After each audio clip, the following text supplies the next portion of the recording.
So, welcome back to Total War 3 Kingdoms and to another battle replay. This time we have a rather large siege battle actually on the highest level that you can set LUOYANG to. So the former Imperial capital is going to be shown here, and obviously it has all of its defences included, including its walls being fully up, so there's no level of escalation here, in addition to, of course, the very potent arrow towers. Anyone who's played 3 Kingdoms will know that the arrow towers in this game are particularly potent against generals as well. They can lose quite a lot of health by being around them, so certainly the defenders with their more meagre forces in this battle will have to be on the look, will have to rely on their fortifications a little bit more. And of course we also have the fort towers, which are a little bit more chunky, of course, above the gatehouses, and there are also some defensive artillery emplacements as well, some light trebuchets.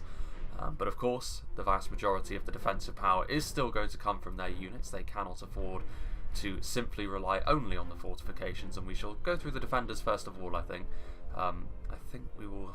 It is going to be another actual alliance between the kingdoms of Shuhan and Wu, so we will be seeing those officers here today, including, hidden in here in this little marketplace here, sort of running through a little picnic area almost, we have Zhao Yun, of course, and I would say Zhao Yun is the strongest sentinel in the game. Most people who have played the game will know just how potent he is, just because he's so difficult to kill. He is actually going to make up the numbers for the Wu team here. The other 3 Shu generals are all going to be on the same army commanded by Master Blaster. Once again, it's going to be the 3 brothers. But Zhao Yun is going to be here holding down the gatehouse, and he is going to be fighting alongside some of the Wu forces, including a unit of Saber Militia. Saber Militia obviously very, very basic units, but they will just be holding down the gatehouse a little bit. And also we have some yellow dragons up here on the walls actually. I believe this is a Shuhan unit today. The yellow dragons are probably the strongest line infantry unit in the game. It says they're light axe infantry. They don't have a lot of armour, but they do have a fantastic shield value, as well as being able to dish out an incredible amount of damage. And they are obviously the highest tier yellow unit that you can get in the game. And obviously, you know, everything's colour-coded, so rather counterintuitively, they are actually a commander unit, even though most other commander units are melee cavalry. I don't really understand that one, but there you go. We've also got some Pearl Dragons up here. Pearl Dragons are very, very potent at dealing with infantry and melee because of their very high melee evasion. They also have a missile block chance that's pretty decent, but they do still have fairly light armour, which is the main downside to utilising them. Some more Saber Militia down here, so obviously on the front here they're going to be facing off against the first of the 2 so-called barbarian factions, the Yellow Turbans on this side, commanded by Metgrim. We have some more Saber Militia down here, another light Trebuchet guarding this gate, although it is a little bit far away. I think Metgrim will be focusing his efforts a little bit further afield. We do have some basic G Militia. G Militia obviously cannot adopt advanced formations like other militia units cannot. But they're still very, very efficient. The closest analogous this game has to the Yari Ashigaru from Shogun 2, just being very, very efficient. We have some repeating crossmen. The repeating crossmen are an interesting unit. They are good, but only in very specific circumstances. They have very limited range. They do have a lot of arrows, or bolts I should say, that they can fire very, very quickly, of course, as you would expect from a Shuko Nu. But their limited range does mean that very often they will be focused down by archers and crossbowmen that have longer range than themselves. But in a siege situation like this is perhaps where they can be at their most useful. We shall see. Then over here we have some Jian Sword Guards. Jian Sword Guards are another interesting unit. They are better than Saber Militia. In campaign, though, I would argue that the additional upkeep cost and recruitment cost is not really worth it. You don't really get an awful lot more for what you pay.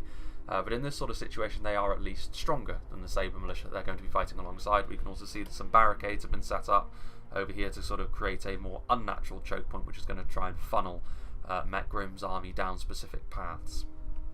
Over here, we also have Sun Quan, who we saw in the last battle as well. A very good commander, actually. He's able to buff nearby units. He's not really designed for frontline combat himself. He can survive a little bit longer than a strategist can. But even so, commanders are definitely the sort of unit you don't want to send in all on their lonesome, like a vanguard, a champion, or a sentinel. You definitely want to keep them nearby your own unit so you can utilise those buffs that commanders give. Also very good for buffing your generals as well. We have a Trebuchet in here, so a full Trebuchet, which is obviously a little bit more different to the ones that are on the walls, a little bit more potent, very much in a defensive position here. We shall see how useful this defensive artillery is going to be. Meanwhile, over here facing off against my army, which again, I've got mostly another bandit faction except for 1 general, but there are no sort of outlaw strategists as of yet, so it was a little bit difficult to pick. Another unit of G Militia, who are going to be over here again defending the gatehouse. There are also archers up on the walls once again, just basic archer militia, because obviously the defenders, they have to save money in a few more places than the attackers do. So we've got some more saber militia, again, very basic swordsmen. But the defenders do have some units which are a little bit more potent, although here again we just see another unit of G militia and another unit of G militia actually. So yeah, very basic units making up the first layer of defense, but of course the defenders will be able to mobilize some of their more elite troops which can be found back here, including of course the three brothers, so Master Blaster's generals, going to be Guan Yu, Zhang Fei and Liu Bei. All of them I believe have been made as strong as they can be, so all of them costing 1500 gold. It's a big investment and it is putting all your eggs into one basket rather. However, Master Blaster also, I believe he has brought another unit of Jade Dragons. Heavy cavalry, heavy shock cavalry can be very, very potent if they get their charge off, but of course as the defenders it might be a little bit difficult to make them get into a position where they can have a nice charge, because obviously a siege, a settlement like this is a little bit more restrictive in what it offers. Zhou Yu is the final general that the defenders are going to have at their disposal, the only strategist they have brought. Strategists I think are arguably the best generals in campaign, and even in multiplayer with the missile units being as powerful as they are, having a strategist retinue is very important to my mind. You can see Zhou Yu is there, and Zhou Yu is a very good strategist. I would say that his abilities aren't quite as good as they could be. He does however have Wisdom of the River, which is a really good debuff that you can apply to enemy units. But obviously the real prize to bringing a strategist is going to be the ranged retinues that you're able to bring just in front of what would be the former Imperial Palace. It almost looks like it's under reconstruction. We have a couple more units of Archer Militia, but there are also some very potent units over here, including the Azure Dragons. I'm a really big fan of the Azure Dragons, of course. Good at range and then also good in melee. Very nice hybrid unit there. Also some heavy spear guards. So heavy spear guards, of course, combine the big shields that the normal spear guard have with some higher armor values and just being better in melee. So very, very difficult to wear down from range. Not capable of dishing out a huge amount of damage in melee, but that's not really the point of them. They're just going to be here trying to hold the line, which of course in a siege, in any total war, is going to be an important factor. And also some heavy G infantry. So obviously the heavy G infantry can adopt advanced formations in addition to just being much stronger than the standard G militia. Now we'll go through the attacking army, starting off with Mech Grimm's army, and he is going to be playing once again as the Yellow Turban Rebellion, and his generals are going to be He Man, He Yi, and Gong Du. So a good mix there of a scholar, a healer, and a veteran, so good officer synergy there. Excuse me. He's got some peasant warriors, very, very basic sword infantry. Overall, they are going to be, you only have to look at them to realise they're not exactly combat material. They're wielding rakes and pitchforks, and some of them have got lanterns as well because it is a night battle. So yeah, you can't expect them to achieve too much, especially not against some of the more powerful generals and infantry units that the defenders have set out. But the Yellow Turbans are capable of bringing some decent units. The Yellow Turban archers are not bad. They are actually better, I think, than just standard archer militia by a little bit. It's not a huge difference, but still, fine margins can decide battles like this. So a full complement here of Yellow Turban archers, a lot of them. So in behind, I would imagine we're going to see some more interesting units that he has spent money on, including the Scholar Warriors. Scholar Warriors, two swords that they wield, very high melee evasion chance, not terrible armor, but really the melee evasion is where they will really come into their own, and obviously much stronger than the militia units that is making up the initial defense. Also got some Yellow Sky Heralds. We saw the Chanters in the last battle. The Yellow Sky Heralds are basically the higher tier version of that. Again, they have very light armor, but they have a good amount of damage off those maces they use, and their sacred chants give a buff to nearby units. They're also unbreakable, so quite similar in many ways to the Flagellants from Total War Warhammer, where they will stand and fight to the bitter end, which can be an important factor in a Yellow Turban army because most of the Yellow Turban units tend to have lower morale on average than more established units. We have the White Wave Veterans as well, which are stronger than Yellow Turban Warriors, significantly more powerful actually than Saber Militia. They would be a more closely related to just the standard Saber infantry that the Han Kingdoms factions can use. And the White Wave Veterans will be very useful for obviously absorbing a bit of arrow fire and also just being of higher quality than the initial defenders at least, although those more elite units will prove to be a little bit more of a problem. Then we however have the Yujia, which are heavy sword infantry. So you can see here that they have shields. So they are effectively the highest tier of sword infantry that the Yellow Turbans can bring. Decent, but again, the Han Kingdoms can go more elite. You know, they have the potential to be more elite, but even so, the Yujia are going to be a very difficult unit to deal with for the militia that is manning the outer walls. They also only have 80 men in the unit, however, which is a worthwhile distinction, whereas the other Yellow Turban units tend to be quite numerous. Over here we have Gongdu, of course, a few Rams, He-Man, obviously the Scholar, or Heyman, or Hurman. I'm not really sure how to pronounce those. I know that it's not He-Yi and He-Man, but I'm just going to have to go with that for the time being, because, you know, I feel like if I'm saying it wrong, I might as well say it wrong in a comfortable manner. We also have the Chanters, obviously again just basically the lower tier variant of the yellow Sky Heralds in front of them, not as potent, but still offer those sacred chants. He-Yi, the healer, of course, and then back here we have the Arm of the Supreme Peace. Only 40 of them per unit, but they do actually deal splash damage with those huge warhammers they wield. One with the people, morale and melee evasion as well. Very, very powerful unit. One of the most powerful units the Yellow Turbans can field. However, there are only a few of them, and that is the main problem with them. Is as soon as they start to lose those unit models, they will of course start to lose their effectiveness pretty rapidly. The same sort of thing applies with the Arm of the Supreme Peace to what applies to the bodyguard units in something like Reforged. A very low unit count, very powerful, but ultimately, you know, again with the lack of hit points in a unit in a game like this as well, at least in the same way that it works in something like Medieval 2, they are not going to be able to survive for too long without support. So definitely synergy, very important thing here, and then some more White Wave veterans as well. And then finally we shall move on to my army, which again I'm going to be sort of playing as the outlaw faction here, sort of bandits, again the barbarian feeling of them descending upon Luoyang. I've got some archer militia, so I again cut some corners on my army because I wanted to invest in certain areas, and I felt as though archer militia would do the job here. I have the ability to use fire arrows with them because they are in a strategist retinue, they're in loose formation, so I wanted to burn down the outer defences with my fire ammunition.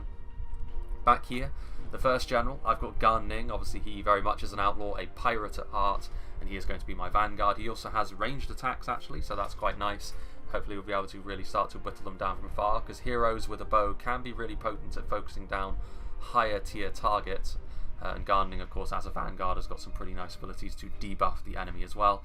He is going to be riding with a couple of units of peasant raiders, the lowest tier shock cavalry that you can bring in the game, because again this is an area I wanted to save some money on.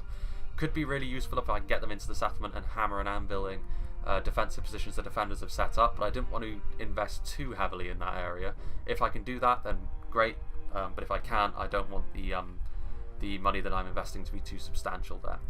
Tao Qian is also here, so I guess he's gotten a bit rebellious in his old age, and there isn't any outlaw strategist. That's why I wanted to bring Tao Qian, because also Tao Qian is someone who in the campaign you're very unlikely to actually utilise, because he tends to die very, very early on as part of Cao Cao's initial dilemma, so just to see Tao Qian on the field makes a nice change. I've also got a couple of units of basic spear guard, so again the heavy variant is within the settlement, but here just the basic variant, because again wanted to save a little bit of money. They should at least be able to absorb a bit of arrow fire, which is why they are the ones pushing up the ram. I've also got a pretty substantial amount of the mercenary infantry. We saw them last time. Mid-tier axemen are very few and far between actually. Only the bandit factions and Sun Jian are really able to field them, and as Gan Ning is a Wu officer, he does get access to the mercenary infantry. So yeah, a good unit all around. I'm a big fan of the mercenary infantry because they don't cost a huge amount while actually being pretty damn good in melee and at dealing damage. More archer militia over here. I of course have two trebuchets. One of my trebuchets is actually over on the other side of the battlefield, I believe. I think it's over there somewhere, but yeah, I decided to split my two trebuchets up for the purposes of trying to split the damage that we're going to be able to do. Over here I do actually have a couple units of my own heavy G infantry, so just in case there are some enemy cavalry units, they can also adopt some advanced formations, although I don't think I use any of them in this battle. It was more of a mad dash when I do get to use them. And then over here my commander is going to be Zheng Jiang, the Bandit Queen. Very, very good champion. One of the better duelists in the game alongside Xu Chu and Guan Yu himself, so we'll see if they meet each other on the field today. And also I brought two units of Zheng Jiang's most potent unique units, the Fists of the Bandit Queen. Like her, they have dual wielding axes, very, very good in melee, as well as having a ranged weapon, which is a pretty interesting distinction to make. So a good hybrid unit once again here, kind of like the Azure Dragons. Instead of being an anti-cavalry focused unit in melee, very much an anti-infantry focused unit. So without further ado, let us begin. So, the first order of business for us as the attackers is going to be to try and deal with the fortifications, because arrow towers, of course, could be so lethal to you on the assault, especially in a level 2 settlement like this. They're even more potent. And as anyone who's played Three Kingdoms at this point will know, fire projectiles are the way to deal with structures like this. So the Yellow Turban archers, who actually Vanguard deployed in range, whereas my archer militia didn't have the ability to do that, they are going to be able to open up immediately and actually get the first volley or two off onto the defensive positions in here. But you can of course hear the whistling of the tower archers here as Mekgrim is starting to move his army forward very aggressively, not really waiting for the fortifications to burn down. It does actually take a little while for them to, because fire damage will tick up. You can see the fire damage is at 100% there, and it will slowly tick up the fortification damage over time. But not wanting to wait for that, the Yellow Turbans are going to move in, and actually the Ujir are moving in as well, so that's interesting. They do have shields, but even so the fortifications are quite potent. You can see over here that I am now moving my own archer militia into position as well. Liu Bei, you will lose and be forgotten. Gongdu responding in kind. You can see here that this arrow tower, which both of us were actually focusing down, is now a blazing inferno. I'm also trying to kill off the Trebuchet because this one is close enough to be a bit of a problem for me. These arrow towers and these fortifications also starting to burn down. And you can see over here that the Yellow Turbans,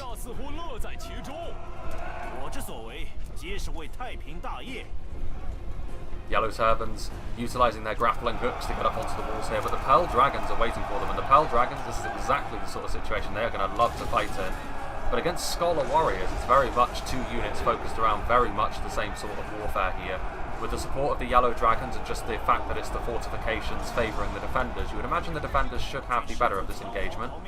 And you can see actually that already the Yellow Turban forces are starting to rout in places, but the defenders holding the line so far. The Three Brothers and Sun Quan are now heading towards the outer defences as well. You can also see that the Yellow Turbans, the White Wave veterans, bringing down the gatehouse, so Mekgrim definitely being the aggressor here. The Pearl Dragons actually trying to defend this section of wall where they're having to scramble to get across here, in addition to the Yellow Dragons moving here as well. And also the repeating Crossman getting into position as well, obviously able to fire a great deal of shots before needing to reload. One U is up on the wall, and look at this, he is just ploughing through the Yellow, well, I say the Yellow Dragons, the Scholar Warriors, alongside the Yellow Dragons and the Pearl Dragons. So far, the Kingdom of Shu and Wu managing to hold this wall. Also, Guan Yu and Sun Quan also over here. Sun Quan is actually heading outside the walls. In fact, I think it's about time we slowed things down a little bit. Sun Quan and some Saber Militia coming out to deal with the Peasant Warriors. That's going to be a very soft target that Sun Quan is going to be able to deal with there. The Trebuchet also being dealt with by Mekgrim's archers, the Yellow Turbans utilising their fire ammunition. Their fire ammunition is so useful for helping to burn down fortifications. As you can see in the background there, the fort tower is burning to the ground. Zhou Yu, who is over here actually, just get rid of that. Zhou Yu alongside Zhao Yun and some G militia. You can actually see that some of these Trebuchet crews, some of the Trebuchets have actually fallen by the wayside here, and that is because of my Trebuchet over there targeting it down. You can actually see over here as well that I have now also moved up my ram, although my support is lagging behind a little bit because a lot of these fortifications, they had archer support over here as well, which was always going to be pretty rough for me, especially seeing as a lot of my units are a little bit more damage focused. The Merc Infantry does have shields, and so do the Spear Warriors, but the Heavy G Infantry and the Fists of the Bandit Queen, I definitely want to preserve their lives as much as I possibly can, because they will be very useful for dealing with the enemy elites later on. Zhang Fei is over here nearby as well, and he's actually dismounted also. So dismounting here in the defense to make sure that our spear units are not going to be quite as effective. But that might be a bit of a mistake here, because the Yellow Turban generals bursting in after the gates had fallen.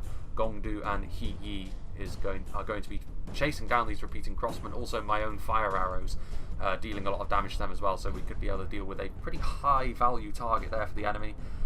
But we can also see the Yellow Turbans have managed to clear a bit of a space up on the wall. You can see that the Ujir, both units of Ujir are actually up on the walls now, but the problem being the Yellow Dragons and the Pearl Dragons, a combination of Axe Infantry and Glaive Infantry, really holding them in place, and the elites for the enemy doing a good amount of damage here. But the problem is the enemy are being stretched a little bit. They have left a lot in reserve back in their town centre, which means we should be able to find gaps in places, and the White Wave veterans and the mighty, what were these called again? Arm of the Supreme Peace, charging in through the gates, and they're going to be able to do huge damage to the Saber Militia. They do have the Adamant Resolve buff, the melee evasion applied by the nearby Sentinel Xiao Yun. But that's not going to save them, especially not from the mighty hammers of the Arm of the Supreme Peace. Both units of them are here, backed up by a unit of White Wave veterans as well. Not only that, but you can actually see that He-Man is...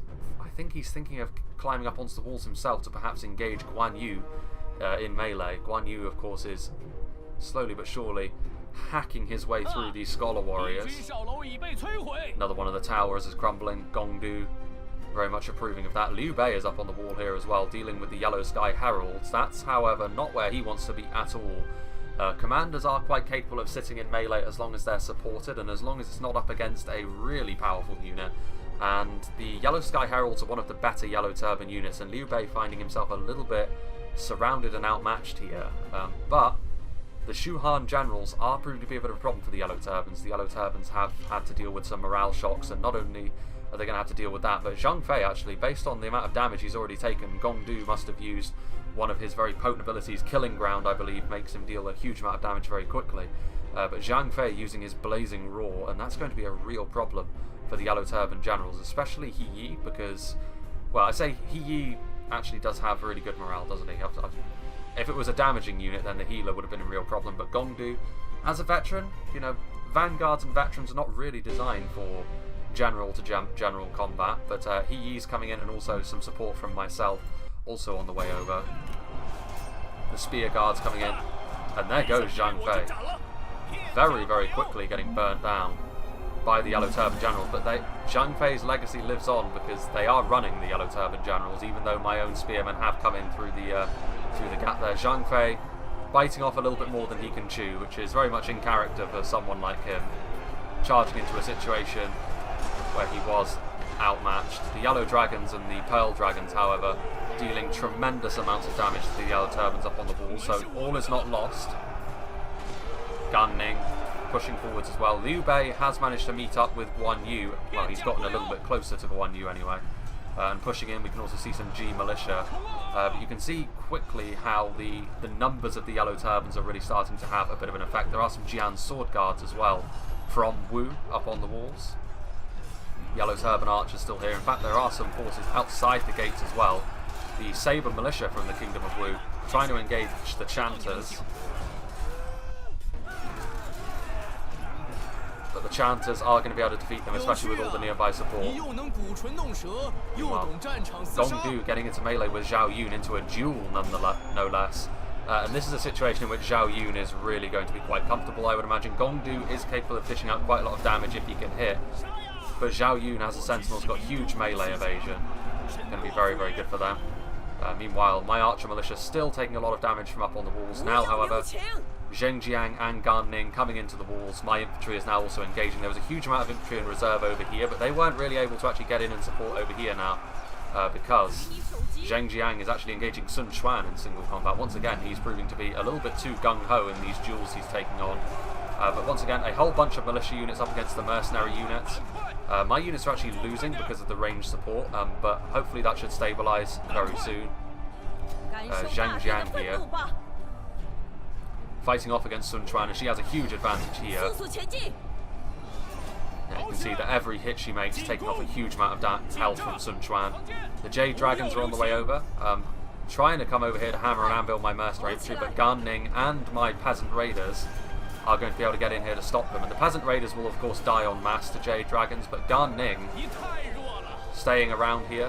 You know, Gan Ning will be able to deal a pretty hefty amount of damage himself. He's a very potent general, very potent vanguard, especially with that bow of his, very much a multi-purpose general. Gongdu is actually not doing too badly against Zhao Yun. I'm actually quite surprised. Zhao Yun, to be fair, may not be upgraded to his fullest extent, because if he was, I would... Well, actually no, I think he is. He's got all of his abilities. He's got the high tier abilities, because Zhao Yun is a very good duelist. I mean, Sentinels, they may not be as focused as champions or well, as champions, I was going to say. They're still good in a duel.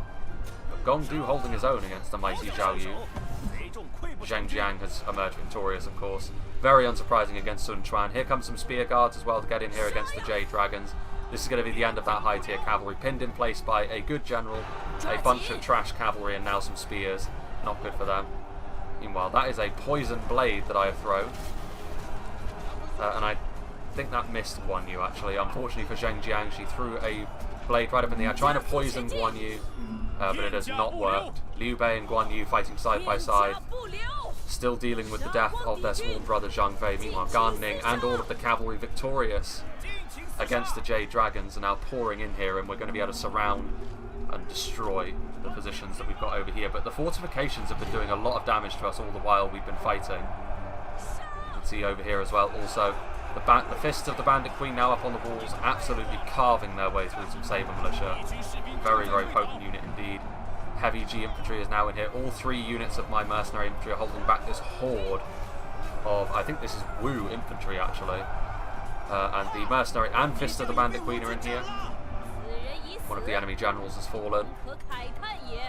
And that is actually Liu Bei. So Liu Bei falling by the wayside there. Zheng Jiang and Gan Ning, as well as all of these Yellow Turban forces now surrounding Guan Yu, the 3 brothers.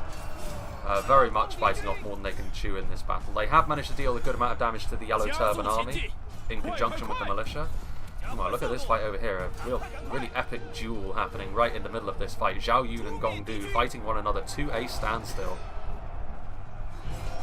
Well, He-Man and He-Yi. And there goes Guan Yu, completely surrounded. Zheng Jiang and He-Yi very much enjoying that. Meanwhile, flaming ammunition, flaming shot hitting some of the structures within Luoyang. I think Zhou Yu is probably going to think about falling back to the town centre. You can see now over here, the militia tier units are really starting to struggle against the more elite mercenary and bandit units they're facing off against.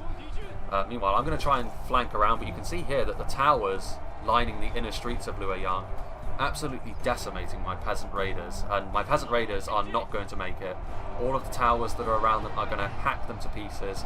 And this is the problem we still have. I mean, there's still a lot of elite units in the town centre, and we still need to work our way through these fortifications.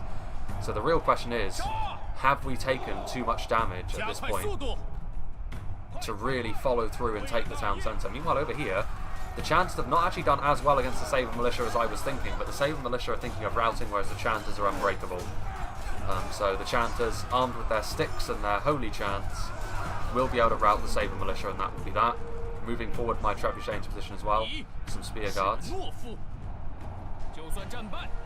Meanwhile, interestingly enough, this Gong Du did not actually run away from that fight, but as Zheng Jiang, I noticed Zhao Yun was at low health, so I tried to poison him.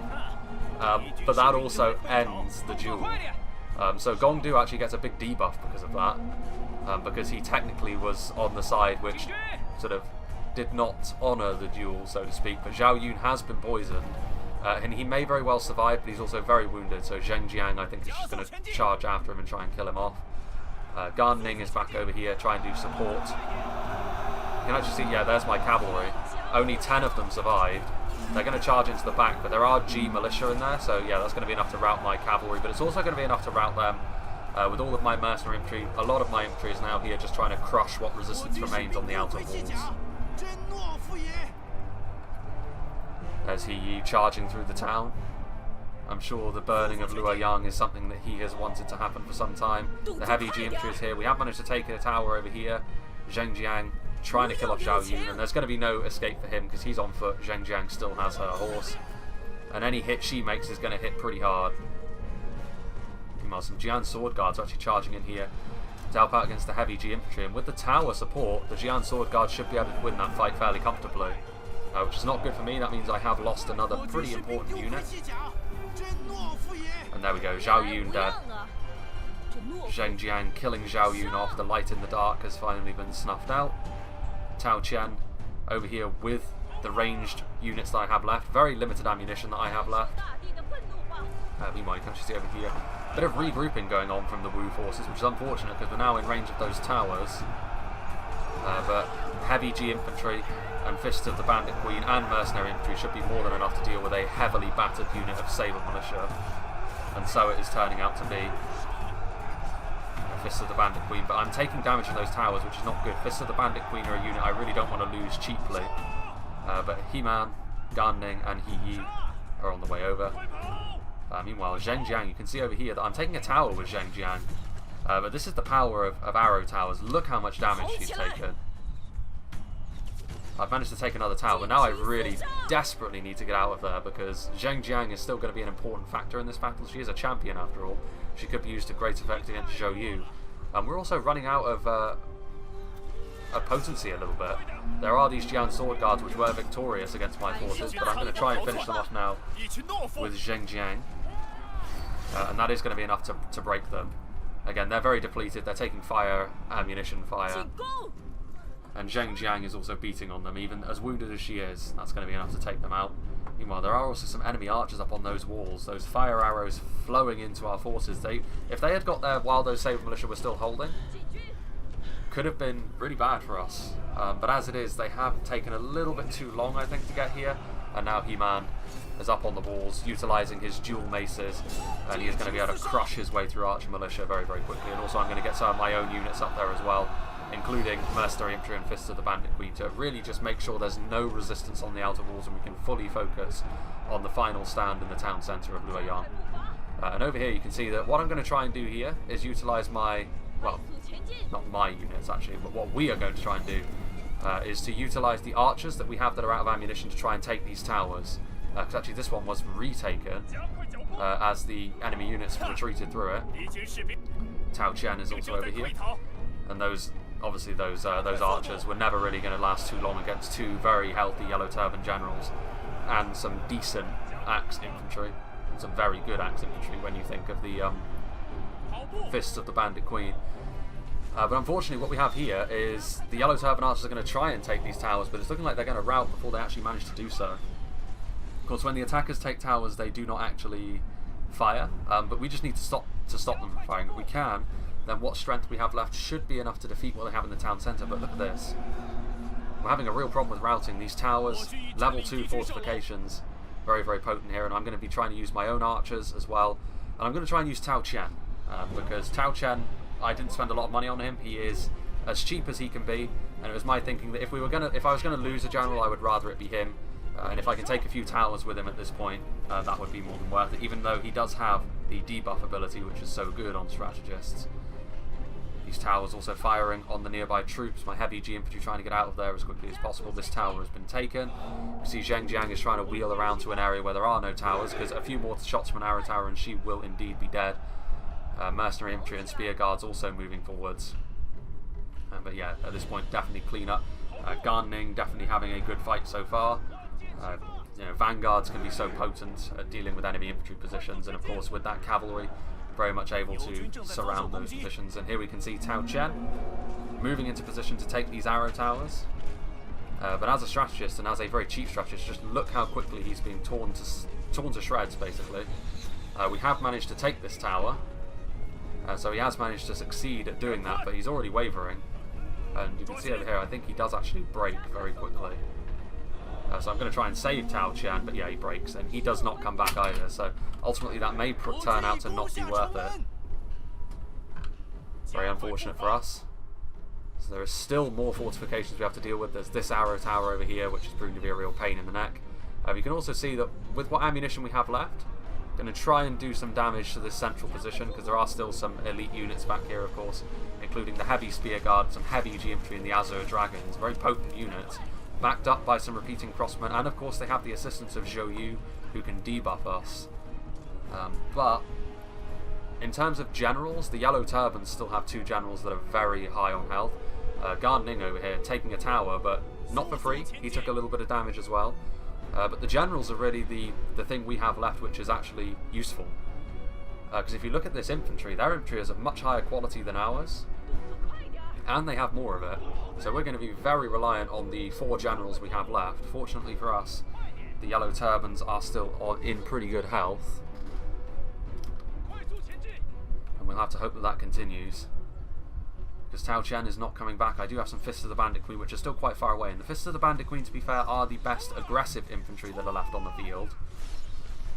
But in the numbers that they're in, the heavy G infantry and the heavy spear guard and the Azure Dragons should be enough to hold them in place.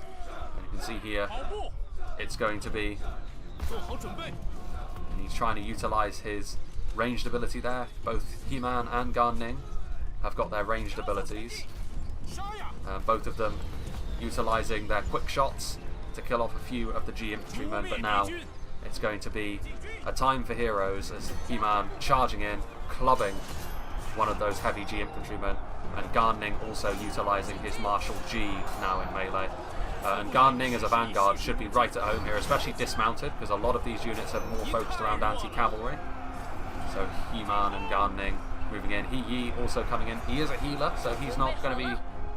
You know, you would think that he wouldn't be quite as potent, but he is actually pretty damn good in melee, especially for the buffs that he gives. And Zheng Jiang is also dismounting. I've got my spear guards moving in. Whatever we can throw in at this point, we're going to try and utilise. Zheng Jiang is very wounded, however, and a champion is not really most at home when fighting a whole bunch of units, but we don't have the luxury of choosing at this point. Zhou Yu getting in here as well. You see there's Gardening and He-Man fighting back to back, brothers in arms here. The two bowmen.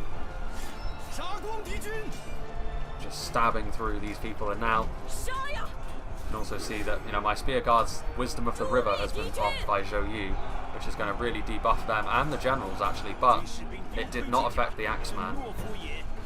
And now the Fist of the Bandit Queen and the Mercenary Infantry are here, and this fight is starting to tilt more and more in our favour as the attackers. Because you can see here that He-Man and Gardening not really taking too much in the way of damage, because most of these units, after all, are very good at holding the line, very good at absorbing arrow fire, very good against enemy cavalry, but none of them are really anti-infantry. And unfortunately for them, the anti-infantry units that are here are mine, the Mercenary Infantry, and especially the Fist of the Bandit Queen. And there you can see the Blazing Roar, or the... what is it called? Roar of the Beast. Blazing Roar is Zhang Fei's unique variant of that. Roar of the Beast, however, dropping the morale of all of the nearby forces, and that's going to be enough to send them routing. A lot of them, after all, are forces from the kingdoms of Shuhan, and all of those generals are dead. Some more Mercenary Infantry coming in. There is no escape as they start to rout off. There's still some Archer Militia back there. Zheng Jiang and Gardening standing victorious, the Yellow Turban generals following in, the Azure Dragons trying to get in here, but even they are not going to be enough, and yeah, you can see that all of them now routing off, getting chopped down as they retreat through our infantry. Meanwhile, all three of the heroes charging forward again, but you can see that Gardening and Zheng Jiang have actually taken quite a lot of damage.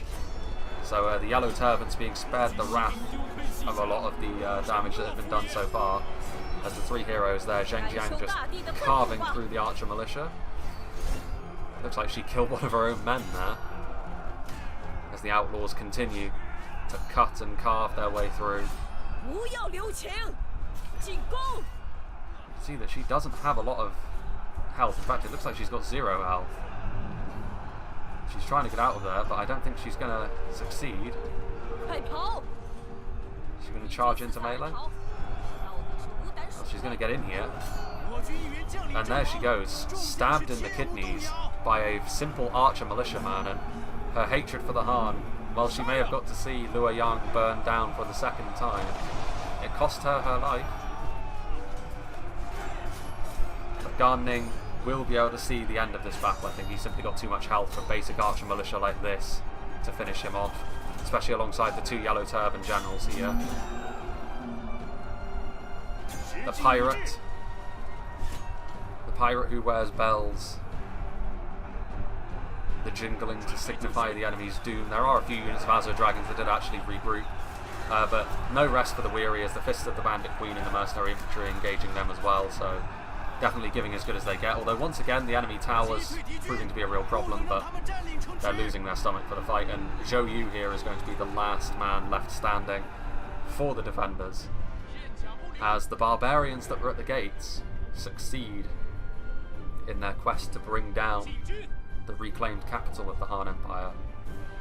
And this is pretty much the end, because I think Zhou Yu just tries to run through the towers, but I do believe that he ends up routing, as our units that just end up trying to chase him through the towers. But yeah, Zhou Yu managing to rout, so he will at least live where all of the other defending generals perish today. So definitely a Pyrrhic victory. Very little left for us, other than a few units of Axemen, and of course all of the generals except for Zheng Jiang, who did die in the attempt.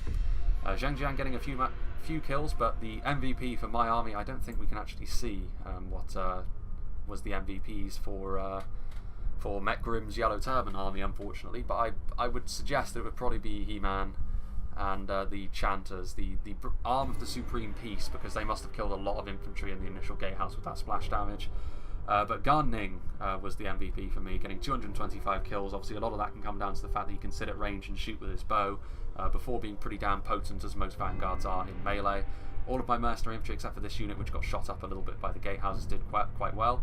But also my very cheap peasant raiders did well, because of course they were part of that surrounding manoeuvre.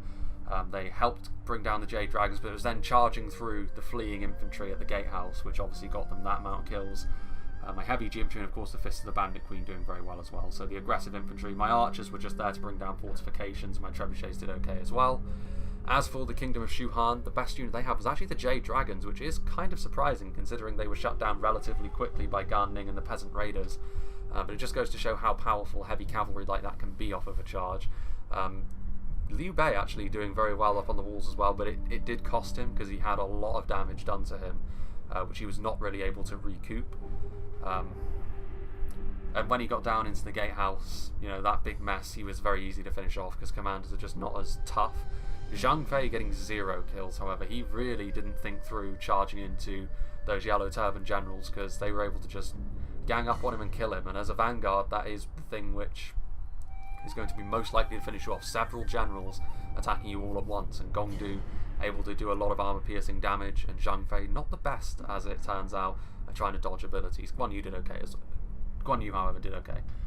But yeah, that was a very fun siege battle to be a part of, actually. It's the first online siege battle we actually did, and it turned out to be very, very close indeed. So yeah, I hope you enjoyed this, and I do hope that you enjoy a bit of Three Kingdoms, because I do hope to sort of sprinkle it in amongst the Reforged, because, you know, a bit of variety is always good.